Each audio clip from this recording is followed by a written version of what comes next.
Welcome to AVSP Visionaries. My name is Chris Davis, and I am the current chair of AVISA, the Auditory-Visual Speech Association. In this episode, it was my pleasure to talk with Emeritus Professor Denis Burnham. Denis was an early pioneer of AVSP research. He was co-founder and vice chair of AVISA from 1997 to 2013.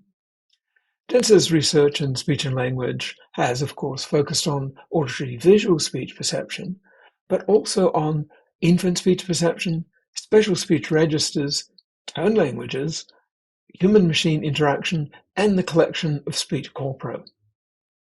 Emeritus Professor Denis Burnham's research standing is reflected in his winning more than $17 million in research grants.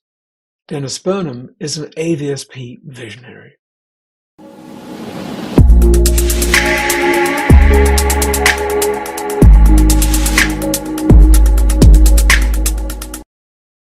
Denis Burnham, welcome to AVSP Visionaries. Today I want to cover three things that I think fit to the theme of these interviews. First thing, I want to talk a bit about you and your journey as a researcher, because I think people will find it interesting. I want to also talk about the beginnings of AVISA to try to capture some of the excitement of those times. And finally, I want to talk about some broader issues concerning research from the perspective of someone who has seen and done a lot. Okay, so let's get going. The journey. You came to AVSP research via experimental psychology, and that was after a bit of a break. So can you tell me a little bit about what motivated you to return to study and why it hooked you? Well, when I left school, I didn't know what the hell to do. And so I joined the family business, which was a big mistake. And I left the family business shortly thereafter and decided that the heights of my ambition were to become a primary school teacher. So I thought I'd better go to university to do that. And then I just got hooked on psychology. So I first of all got hooked on learning theory, because I like things to be, nice and neat. So, Hull's learning theory and having all of his formulae for behaviour and all this sort of stuff. I thought, wow, we can predict what's going on. And in fact, I did honours thesis in behaviour therapy back in the days, which I did in my honours thesis. And then I was going to do that in PhD as well. But fortunately, there's a guy called Brian Byrne, a guy with burning red hair, who was one of my lecturers, and we were sitting in the staff room one night, and he said, "What are you doing next year?" And I said, "Well, I'm going to go to Latrobe or Perth or UNSW to do behaviour therapy." "What do you think about behaviour therapy, Brian?" He said, "It's the pits, man. It's the pits." And I thought to myself, "Yep, I sort of knew that underneath, but I wasn't realising." So then I'd been doing all this work on infant, doing all this reading on infant perception, which was really quite new back in 1974. And so I went to Monash and started to work on infant perception. And I started on visual perception in my PhD. And then after that, when I couldn't get any funding for the visual perception, I was also putting in grants on speech perception. So, you were interested in learning, as you said, developmental psych, perception. What do you think caught your eye, your ear, about the more embodied, I guess, aspects of psychology? So I think at the time I didn't really think about it or analyze it in those terms, but I did know that, like with Ulrich Neisser's cognitive psychology, that they were really concerned with the Finnish system. And it's the same with Chomsky, the LAD and the main thing Chomsky had to do with language acquisition was the LAD, but it was all very structural and a finished product. And I think I've just always been interested in the origins of things. So I was I was interested in developmental psychology, and one of the earliest conference papers I gave, I think, was sort of talking about Piaget, but then trying to push that aside and move into more perceptual development. So I've not had many great theoretical influences in my life, but one of the main ones was Gibsonian direct perception. So J.J. Gibson, had this, after being a World War II pilot and looking at all the information flow as he was roaming through the skies, this idea of ecological perception of, picking up information in the world and learning from that information. And then his partner, E.J. Gibson, wrote a book in the 60s sometime called Perceptual Learning, Principles of Perceptual Learning, I think it was, something like that. And so she was then talking about how we learn from picking up distinctive features in the environment, and we learn how to negotiate with the environment, learn the affordances of, if a baby looks towards an opening where they can see the affordance of whether they can crawl through there or not crawl through there. They can see that as an event, and it sounds a little bit magical at times, the Gibsonian stuff. It was sort of they see these events, but it does make a lot of sense. It sort of anchors perception in the real world rather than as a collection of senses that are then put together. So Piaget actually had this idea, that sensory motor learning, you had all these senses, the infant, a bit like the learning basic diffusion, the infant had to put it all together. Whereas the Gibsonian approach would have been that, no, infants perceive events right from the start. And as I did more and more about speech perception and language development, it became apparent that infants were learning about language way before birth and right from day one. So I just always had this preference for trying to find out where things came from and how we learned things and how we negotiated the environment rather than the structural. So I think I was more a functionalist than a structuralist now that I think about it. I sort of pushed Piaget out as everybody else was doing. And I was looking at perceptual learning and how our perception of the world develops. Right. And I think you became fascinated with the McGurk effect. Yeah, actually, Harry McGurk visited Monash University where I was doing PhD. So that paper of his with MacDonald was 76. He visited Monash, I think 77, 78, and he showed this McGurk effect. And we're all, wow, this is fantastic. And as it happened, he was one of the examiners on my PhD. And it's interesting too that McGurk himself was very much like had a Piagetian approach, that the senses are put together. Right. So he discovered the McGurk effect serendipitously because he was looking at things like spatial dislocation and whether babies noticed if the face and the voice were spatially dislocated or not.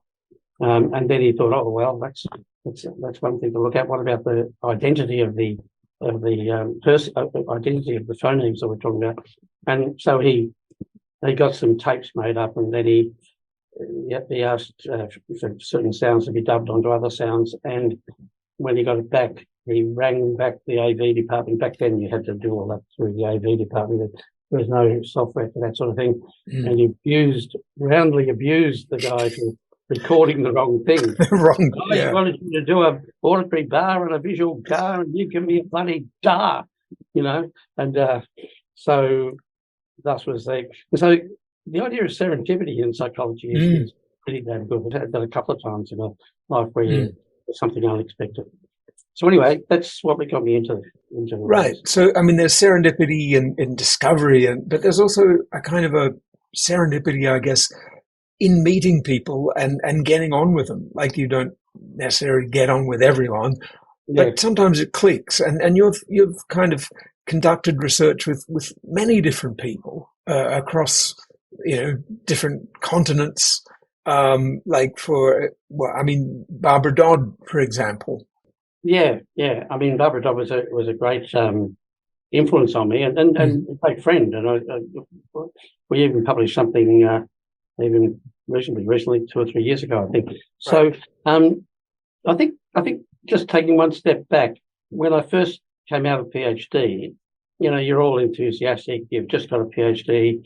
You've joined the club, as Harry McGurk wrote to me and said, "Welcome to the club." Once. So I started to apply for grants, both in depth perception, just vision, and then in speech perception, and kept on getting knocked back. And it wasn't until I started to collaborate with people that and do it cross-disciplinarily that I started to get grants. So I first collaborated with John Clark, who was a speech synthesis guy at Macquarie, and we got a grant on infants' categorical perception of speech or something like that.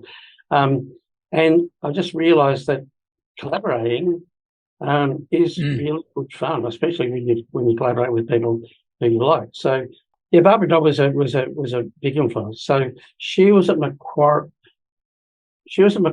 Where John Clark was. So after I got that grant with John Clark, I then went on sabbatical in 1985.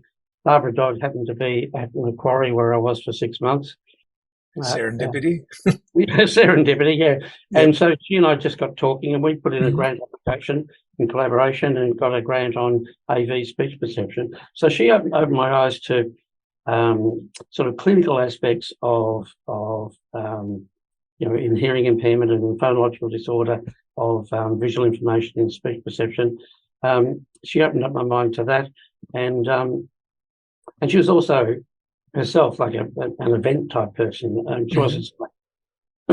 She wasn't a signed up member of Gibson's Gibsonianism, but she was an event type person, and she was had a sort of a holistic approach to perception.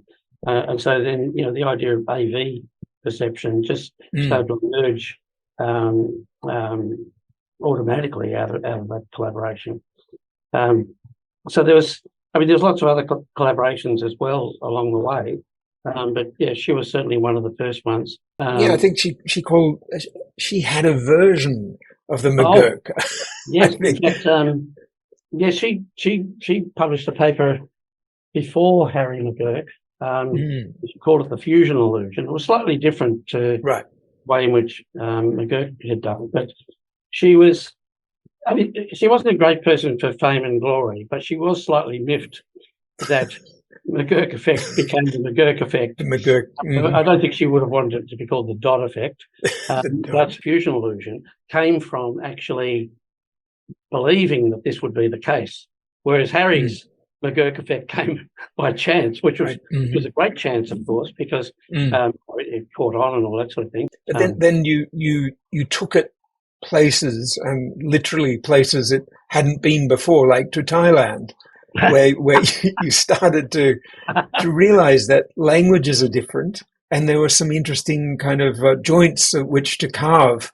So can you tell us a little bit about your whole Thai work, McGurk? This was all happening about the same time, so it was exciting times. This is like the 80s and into the 90s. So I visited Thailand as a tourist, visiting an old friend of mine who'd married a Thai woman, and I'd working with John Clark. We'd been creating speech stimuli, synthetic speech stimuli, to look at voicing and various things like that. And I got to Thailand and I thought, bugger me sideways. That's what I thought. Bugger me sideways. There's languages that actually use these. Now, of course, I knew that there was languages that used sounds, but they were sitting there right in front of me. But there was these, a three-way voicing distinction in Thai, whereas it was only a two-way voicing distinction in English. So, following on from Janet Worker's early work on perceptual attunement, how we sort of infants can discriminate sounds of the world early on, and then they focus in on their own language. Following on from that, I thought, well, if they if they're focusing in on the sounds in their own language, then if they continue to focus on other sounds, that could be a bad thing. I mean, it could be a good thing from the point of view of being bilingual, but if you're not meaning to be bilingual, or we're not in a bilingual environment, paying attention to sounds that aren't going to be useful in your language is not a useful thing to do, because we've presumably got some sort of limits on what we can and can't attend to. So started to do experiments where we used real Thai sounds, not synthetic sounds, and played these English language infants, and looking to see whether they made those discriminations of non-native sounds, and under which conditions they made those discriminations, under which conditions they didn't make those distinctions. The Thai thing was great, and I really just sort of decided, well, you can't do everything, so it's probably better to concentrate on one thing at a time. So I concentrated on Thai language for at least 10 years, and even up till now, like 30 years. And tones, of course. And tones. Well, that was the next, the next that I was going to mention. So that there's this other aspect about Thai language, which was that it's a tonal language, so that it has 5 different tones, and they mean different things. They have ma, na, na, na, na, and all of those mean completely different things. So that then also got me collaborating with musicians, because once you're into tones, then you say, well, this is a little bit like music, but it's not music. And then the ultimate was to say, okay, right, we've got tones, we've got auditory-visual speech perception, there must be visual information for tones. And everybody said, oh, bullshit, right? They can't. So we have done a number of studies now, and there's still a few more that I've got data for that I'd like to finish, showing that when you add visual information to auditory tones, then the perception of those tones, or the discrimination of those tones, is better. So it improves. We're still, we've got some ideas about where that might come from, but we're still trying to work on that. So that was really good to bring. That was sort of bringing a whole lot of things together: tone, Thai language, auditory-visual speech perception, etc., etc. And you did that as well a little bit with the cultural aspects, with Japanese. This idea that perhaps in some cultures the visual information for speech may not be weighted as strongly as the auditory because of cultural differences, or maybe aspects of the language itself. So Kato Sekiyama had published papers on the Japanese McGurk effect, I think it was called in some quarters, where she found that with Japanese people, they didn't perceive the McGurk effect anywhere near as strongly as did English language speakers. So I actually wooed Kaoru Sekiyama, so to speak, in an academic sense.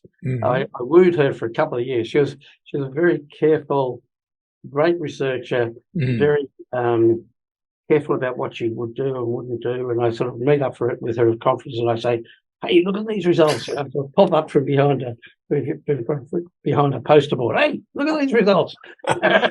and finally, she sort of caught on, and we had this great publication in 2008, and that took maybe 3 or 4 years to run that experiment. Right, we went backwards and forwards from Japan to Australia, and we ran an experiment on 6-year-olds, 8-year-olds, 11-year-olds, and adults in Japanese 6, 8, 11-year-olds and adults, and Australian English of the same ages. And we had 2 identical computers. One was called McGurk, the other one was called MacDonald. And we had 2, everything was identical except for the language. And so we found that the visual influence in the McGurk effect really kicks in strongly between 6 and 8 years, but only in English language kids. So there was we thought something about the language. And so subsequent studies with PhD student Dodd, who put in a prop about this, and he worked on this with regard to reading and language development. So it seemed like there was actually something to do with the language that was requiring visual information. So in English, for example, you have lots of fricatives, which can be confused acoustically very easily, but when you've got a third, I mean, it's really obvious visually. Whereas in Japanese, I mean, you've got 5 vowels, you've got no clusters to speak of. Right. You've got and so with Japanese, there wasn't so much need for visual information. Right. So it was a developmental effect, but it was due to the language that you're getting this difference. So that then in addition to that, Barbara, Dodd, and I had found that you get McGurk effect in infants, right? So it's almost like there's a 2-stage sort of process. You've got some sort of basic auditory-visual perception in infants, but then there's a direct influence of the nature of the surrounding language, the environment that you're in, and that then contributes towards the use of visual information as well. You'll use the visual information even if you don't mean to, right? So infants will do that as well. But also then you'll use the visual information if you need it more, if it's required for the goal, which is to understand the language that your parents are speaking to you. I have to mention the one character that brings them all together. That's Eric. Oh, right. and the very a classic meeting that you had, and that we're going to segue into the beginning of AVISA, and I can't go past the Chateau Bonas conference, the NATO conference at Chateau Bonas. Could you speak briefly on that? I'll link, make a link to the document that you wrote about meeting Eric. But could we just? He is such a character. That was amazing. Could you just say a few words? I actually got to go to that conference because of Barbara Dodd, because Barbara wasn't really a big one for. Well, she went to conferences, but she kept a lowish profile, right? So she got invited to go to this NATO conference at Chateau Bonas, and I remember her sending me an email, and it was back in the days when the font was that clunky sort of email font. She said, "Hey Dennis, you want to go to this? I don't want to go." And I said, I looked at it. I said, "I see 2 weeks in a chateau in the south of France, all expenses paid." Okay, yep. Oh,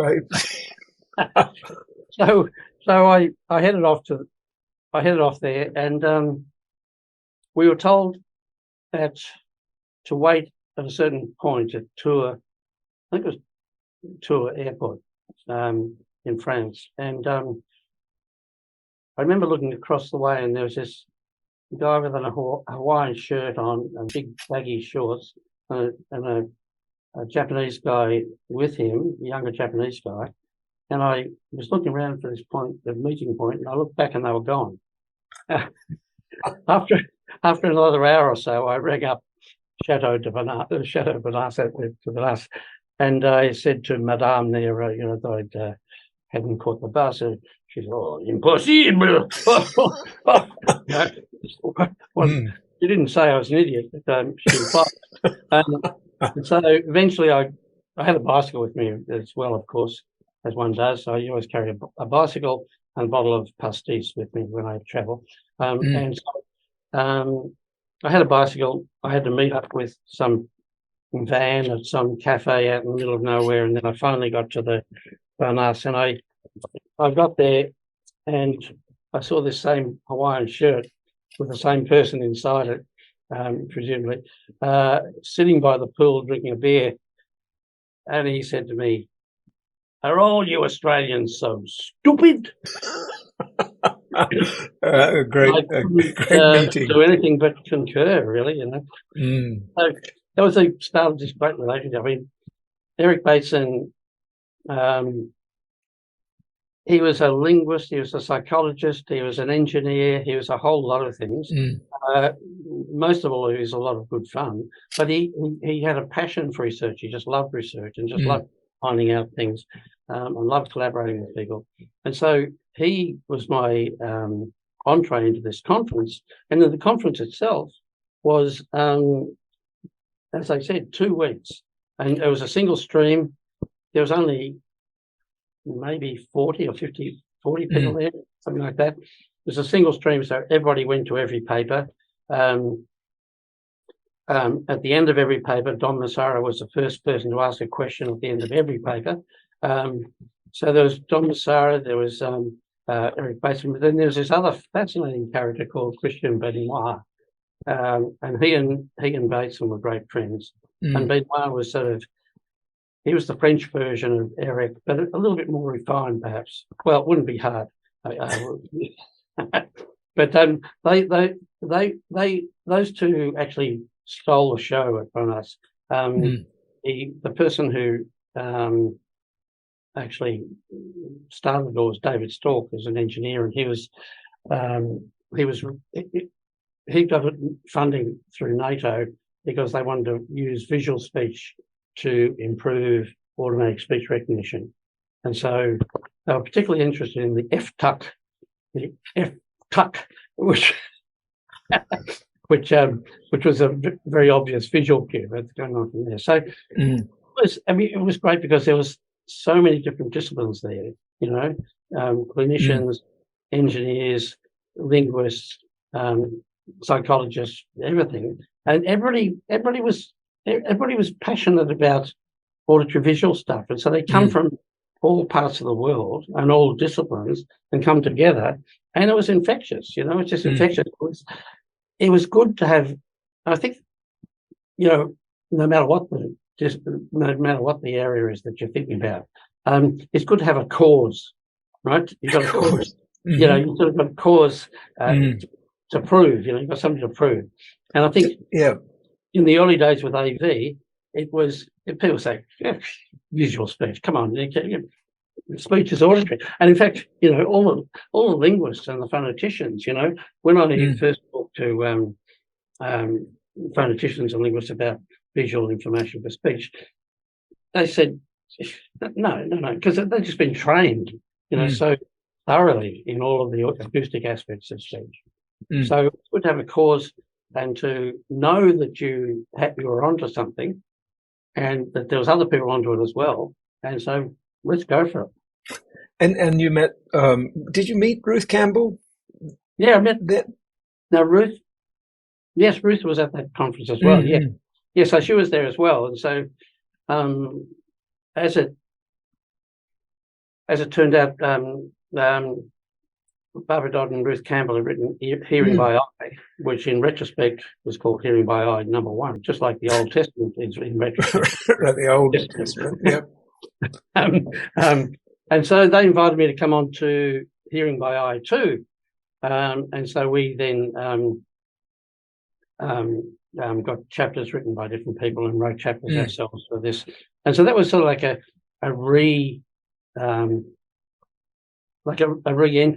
there was this early stuff when McGurk came up with the McGurk effect, right? There was some early in AV, and then Bonas, and then Hearing by Eye 2, and then also the at Rhodos or Rhodes, the conference, the Interspeech conference. Benoit organised a special session on auditory-visual. So all around that time, 96, 97, there's all these different things happening, and we knew we were onto a good thing, and it was fun. It was fun because we didn't let anybody else come and work on it unless they were good fun. So I mean, you can see that in the comparison between the Hearing by Eye 1 and the Hearing by Eye 2. There's suddenly engineers. There's all sorts of linguists, and there's an enrichment of the whole area. And I think that really speaks about it, how it took off in some ways. Now as you commented in the previous days, it was sort of, how can speech be visual? But now it's audio-visual speech. Many audio-visual things are just passé. They're accepted. So I guess the thing that was that fed into this, and we sort of had a flavour of this, but we never got into it. There's a lot of people from Hollywood who were interested in audio-visual because they were trying to get avatars or have synthetic characters, and so in order to do that, you had to have both the auditory aspects of speech and the visual aspects of speech happening. And I think there's a whole lot of developments that happened as a result of making movies, because movie people could throw a whole lot of money at stuff, and they didn't have to apply for grants. They just had the money, and they could do all of this stuff. So there were people like Ian Matthews, I think, was there at the Bonas conference. Yeah, I mean, he's now gone on to wonderful things. He was a young callow youth when at Bonas, and he was saying, well, if this is what academia is all about, 2 weeks in the south of France, I'm all for it. I'm in. Yeah. So I mean, exciting stuff. Yeah. So I just want to go to the last point, the sort of broader issues, a bit about research in general, and you've touched on some of the things I want to get to, which is this idea of taking risk, about perhaps changing paths of being influenced and influencing people. So you were at UNSW, one of the high elite universities for many years. You became I think an ASPRO, maybe a professor there, but then all of a sudden you changed course and you came to be an institute director at a fairly smaller university, and you started Marx. Yeah, so I guess that came about due to collaboration as well, because when I was talking before about tones and music and tones in Thai language and music and things like that, as I got into this through tones, I was then starting to work with people in music at New South Wales University, Gary McDonald for one, and Kate Stevens, who was in music psychology. She started to hold seminars at New South Wales University, even though she was actually at Western Sydney University, because it took about 3 hours to get there without a freeway. So she used to hold the paper there. And then I had a PhD student, Peter Keller, who was working on music. I didn't exactly understand everything that he did, but he wrote a damn good thesis. And he's now like a high flyer. And so I was interested in music. That got me interested in Western Sydney. And then Kate started to send me an advertisement for somebody to be the director of the new centre. And at first she said, send it around to your mates. And after she sent it to me the third time, I thought, I get it. Yeah, okay. I get it, right. So I thought, maybe I'll try this. If I look back on it, was that it was a 5-year appointment. I had a fully tenured position at one of the G8 universities in Australia, and it was a 5-year appointment. I mean, as it happened, I turned it into a tenured position within a couple of years. But at the time, it was pretty risky. And I think, I'm going to advocate risk now, but I think this is a lot more difficult these days. So, I mean, taking risks in research is good, but it's sort of protected. I mean, you're not going to go hungry because you've taken one sort of avenue of research rather than another. Taking risks in research, but then taking risks in jobs is risky. It's risky. But I think if you've got enough passion about what you're doing, and if you sort of know your strengths and you know your weaknesses, which is often a difficult thing to know, then it's worth taking the risks. But I think these days with young researchers starting off, jobs are not so easy to come by and things like that. With passion and collaboration and knowing other people and getting yourself known. I mean, again, that's difficult when you're a younger person to get yourself known, but going to conferences, meeting up with people, talking to people, asking questions, those sorts of things gets you well known, and then you're halfway along if you do this. Yeah, I mean, there's something very seductive about someone who's passionate about something. I remember listening to Ross Day, your PhD supervisor, talk about some visual illusion, and he'd show it. He'd have slides made up, and he'd be in the lecture, but such engrossed in it, and so excited about it. I mean, it's risky. There's lots of things, but if you're really passionate and you're really enjoying what you do, is there some currency in that can go far? Yeah, I think there is. I mean, Ross was passionate about what he did. He was also extremely confident. Right? He was extremely confident about things, and I think that's part of it as well, of being confident about what you're doing. We all, of course, have misgivings, and we have this imposter syndrome. How can I be espousing these ideas? Who am I to be doing this sort of thing? We all have that sort of thing to some extent. But if you have passion about what you're doing, and if you sort of know, you have confidence, but you know what you know and what you don't know, right? Then that can carry you a long way. And academics, they usually do it because they enjoy it, right?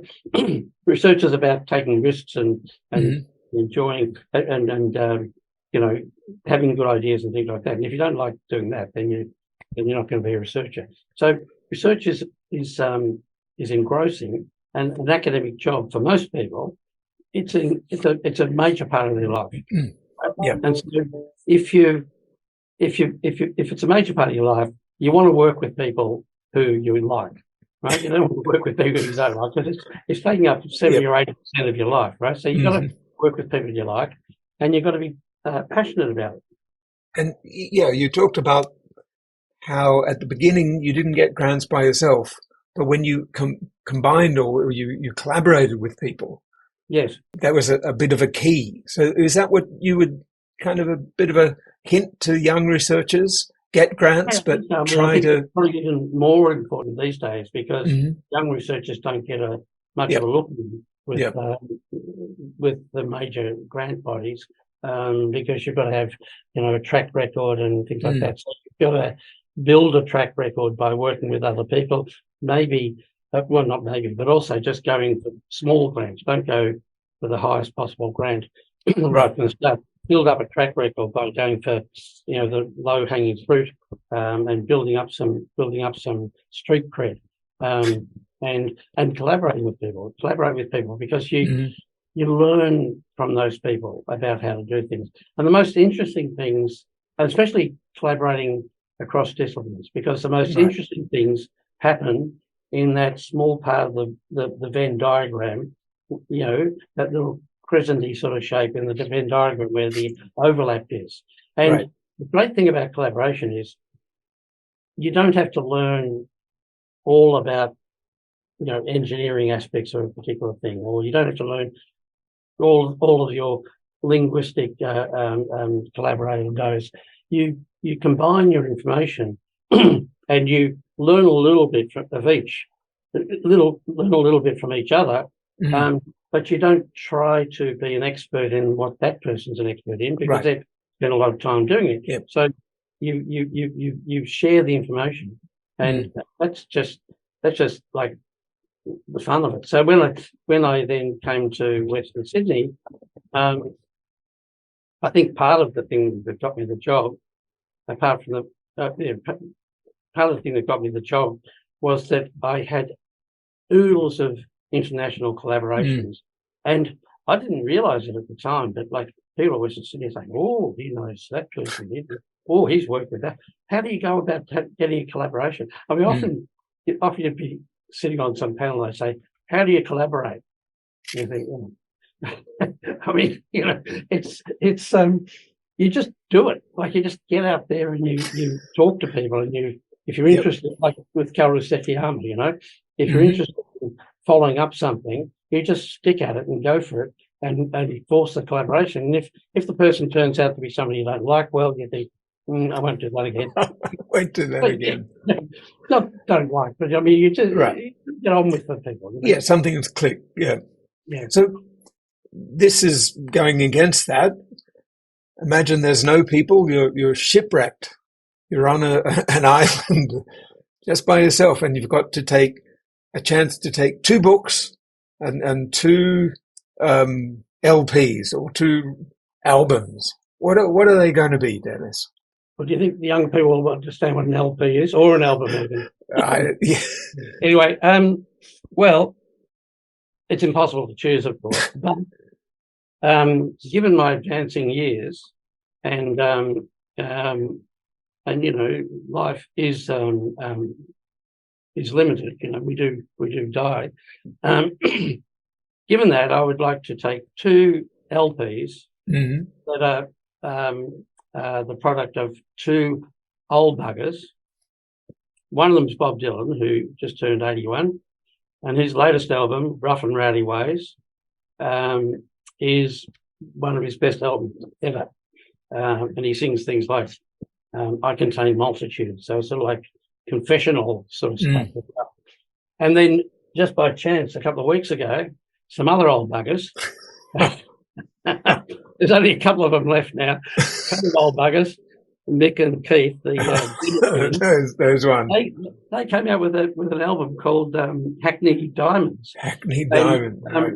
It is. I mean, it's sort of it's not a retrospective, but it sort of takes styles of songs from the different eras and plays it up large. Like they sort of almost what's the word? A caricature of themselves.